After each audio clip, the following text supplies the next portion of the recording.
welcome to Thai PBS English News Service. Tonight you're with me, Rungtip Chodapalai, following the meeting of cabinet members and commercial ambassadors to discuss measures in preparation for the possible impact from Eurozone debt crisis. Deputy Prime Minister Kittirat Naranong expressed confidence that Thailand will not be severely affected, so there is no need to adjust export targets. Deputy Prime Minister and Finance Minister Kittirat Naranong has met with 65 commercial ambassadors to discuss measures to deal with the possible impact from the Eurozone debt crisis. Kittirat is confident that the export sector and GDP growth will not face severe negative effects from this economic downturn. However, some sectors will slow down and need to look for a new market base, but it is not yet necessary to adjust this year's export target of 15%. Meanwhile, commercial ambassadors from Thailand to 65 places around the world will keep a close eye on potential impacts and will support Thai exporters who trade with European countries. Thailand will study the possibility of expanding its market to more countries in ASEAN, Latin America and Africa. During the first 5 months of this year, exports to Europe were down 11%, to Hong Kong they plunged 35%, but exports to Latin America increased by nearly 18% and to Africa by 12%. As Europe, one of Thailand's key export markets, is now facing a major economic crisis, now this concern has been raised among Thai exporters. Today I talked with Dr. Port Aram Watananon, the former chairman of the Thai Frozen Foods Association, about the effects of the crisis on the Thai frozen food entrepreneurs. Here's more. The figure from last year up to January to May, we are dropping somehow around 20%, okay, in the quantity, and the volume will also allow that, okay. However, I think that is also because of the earlier of the year, and is not yet at the season of the sales, which normally the season for sales of the product in Europe is always start from the August onward, yes, okay, up to around third, fourth quarter, early first quarter, okay, and I think this season, for this period, is a time to let's spend money for the Europe market, okay, and I think that the market will come back, okay, but the price should be very, very competitive, because the consumer should cannot pay too high price on the product. And that means that we have also the competition from around us, I mean like ASEAN countries. Yes, because the world crisis from the 1997, every country try to export, okay, try to export to earn money, right? So we have a lot of competition, okay. However, for Thai food industry, we believe in our quality, okay, that's quite well acceptable, and also the standard, food safety, and testability. That is the major point for the food export for the in the world today. We are the most strongest. The 2015 arrival of the ASEAN Economic Community, or AEC, is not of interest only to people in this region, but to the world as a whole. Europe especially has both historical and current bilateral trade with Thailand. Today, the European ASEAN Business Center, or EABC, had presented its first position paper recommending that Thailand needs to be adequately prepared for the AEC integration. Here's more from Kun Kankorn Raktham. Joining the ASEAN Economic Community in 2015 is challenging for every ASEAN country, as the world is watching with interest to see if this huge step for this region will be the right or wrong move. A range of important tax incentives, support service improvements, and import duty exemptions will give Thailand the status of upper middle income, which strengthens Thailand's competitiveness in this region and will make it one of the most attractive investment destinations in this region. As bilateral trade between Thailand and Europe has been increasing, and Europe is one of the most significant export markets for Thailand, today the European ASEAN Business Center, or EABC, officially launched the first EABC position paper, aiming to strengthen Thailand's position as a competitive and attractive investment destination and as a potential gateway to ASEAN. So that means, for example, if you talk about vocational training, every companies I'm talking, they have problem with labor now. they can't get skilled labor, they can't get enough engineers. So I think that is one area, for example, where Thailand certainly has to improve, and I think they can improve. Additionally, a vice president of the ABC revealed that Thailand's competitiveness had worsened over the past 25 years, and political instability, policy inconsistency, corruption, inadequately educated workforce, and inefficient government bureaucracy are the most problematic factors for doing business in Thailand. I think, obviously, by working closely with business, I think that's a very good start. I think the fact that the Deputy Prime Minister was here today means that there is a willingness to at least to listen. It's by business like us putting some proposals and recommendations forward. The EABC's recommendations for Thailand's enhanced competitiveness includes enhanced transparency in policy making, ease of doing business, creating an enabling economic and regulatory environment, and strengthening law enforcement to protect intellectual property rights. Location right in the center of the ASEAN community. Therefore, in terms of the free flow of goods or the free flow of people and services, Thailand will have the strategic advantage to attract that flow. Recently, Thailand is seen as a well-positioned ASEAN country as it is located in the center.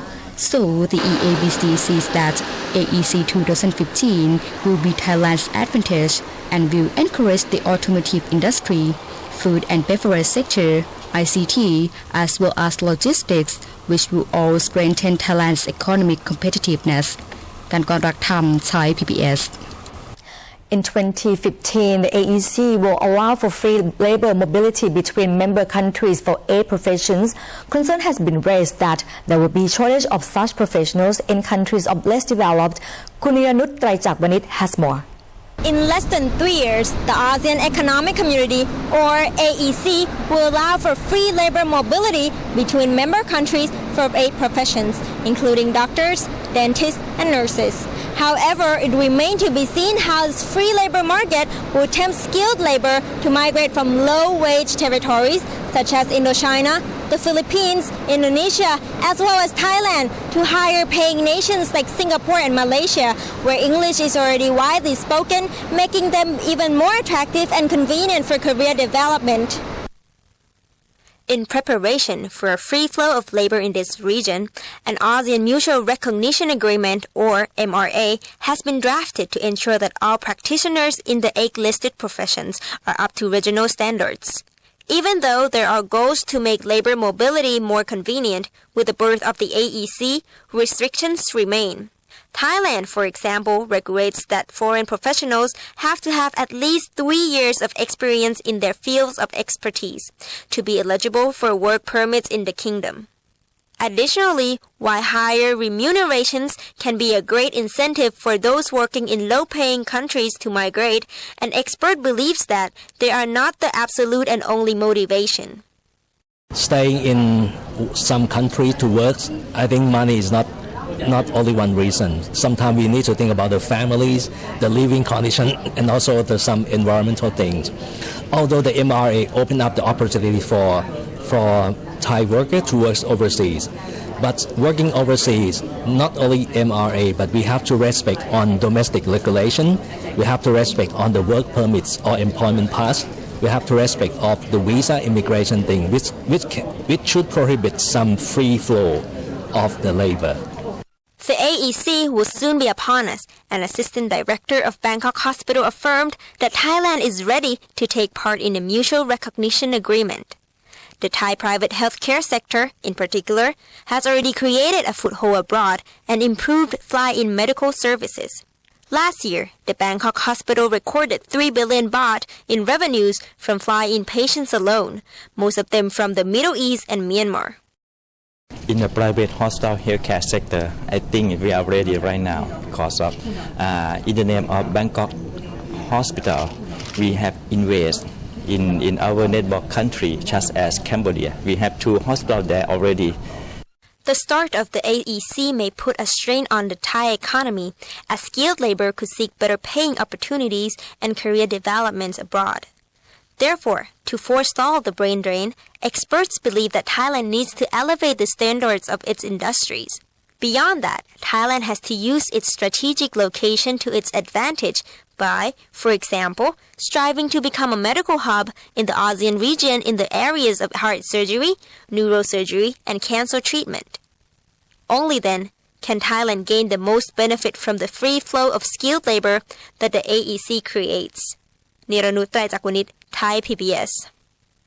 Thank you, Kuniranut. Today, managers of low-cost airlines met with the AOT to discuss remedial measures in response to last year's flood, while there were no discussions about migrating low-cost airlines back to Don Mueang Airport.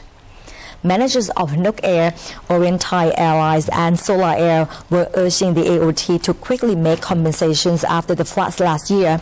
This tragic natural calamity proposed the three airlines to migrate their services to Suvarnabhumi Airport for about 3 months.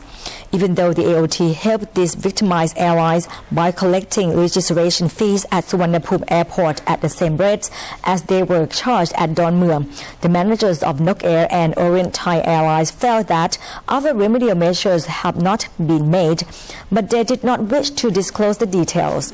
Flying Officer Anirudh Thanomkulabut, as the Chief Executive Officer of the AOT, will be submitting measures that were discussed at today's meeting to the AOT Board of Directors on July 16th for further deliberation.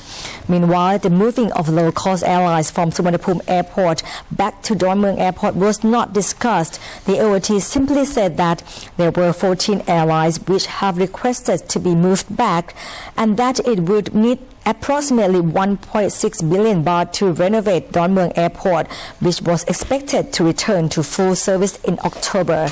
At the moment, there are 2 airlines that are operating at Don Mueang Airport, namely Nok Air, which moved back in March, and Orient Thai Airlines, which reopened its service yesterday.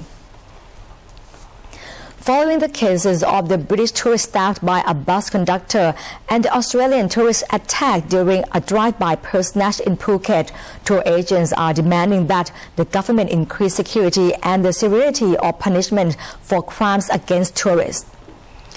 3 tour agents agree that such incidents have negative effects on Thailand's image. Mayarat Piriyanko said, a former chairman of the Association of Domestic Travel, or ADT, stated that the government must conduct a serious review of the law. However, these crimes may have less impact on tourism during the high season this year than were economic crisis and natural disasters. Sidiwat Chiwa Ratanaporn, the chairman of the Association of Thai Travel Agents, or ATA, claimed that even though crime can happen anywhere in the world, it should not be ignored here because tourism generates revenue for Thailand of more than 700 billion baht per year. Kongkit Hiranyakit, chairman of the Tourism Council of Thailand, or TCT, said that safety is a major threat which the public and private sectors have to pay attention to, but need the government support to solve the problem and stimulate Thai tourism. In the last 4 months, Thai tourism has expanded by a normal 7 to 8%, but if the government paid more attention, the number of tourists is likely to increase. Today, the U.S. National Aeronautics and Space Administration, or NASA, officially declared the cancellation of NASA study base for Southeast Asia climate condition research after the Thai government did not grant permission to NASA to proceed with setting up the base at Utapao Airport in Rayong Province. NASA's website has officially declared the cancellation of NASA's mission to study the Southeast Asia climate conditions, which was originally scheduled to begin in August 2012, due to the absence of necessary approvals by regional authorities in the time frame necessary to support NASA's mission of scientific observation. The project is being led by Brian Toon, chair of the University of Colorado's Department of Atmospheric and Oceanic Science. Brian Toon says that Southeast Asia is one of the most important regions, as there are approximately 600 million people here, and there is considerable pollution caused by seasonal crop and forest burning and megacities and that pollution is moved around the region by a complex meteorological system, and these chemicals can affect the whole Earth. Brian Toon is also a veteran of NASA airborne campaigns, including flights to study the Antarctic ozone hole and atmospheric effects of volcanic eruptions. And that wraps up tonight's edition of Thai PBS English News Service. Thank you so much for watching. I'm Rung Tip Chonapalai. สวัสดีค่ะ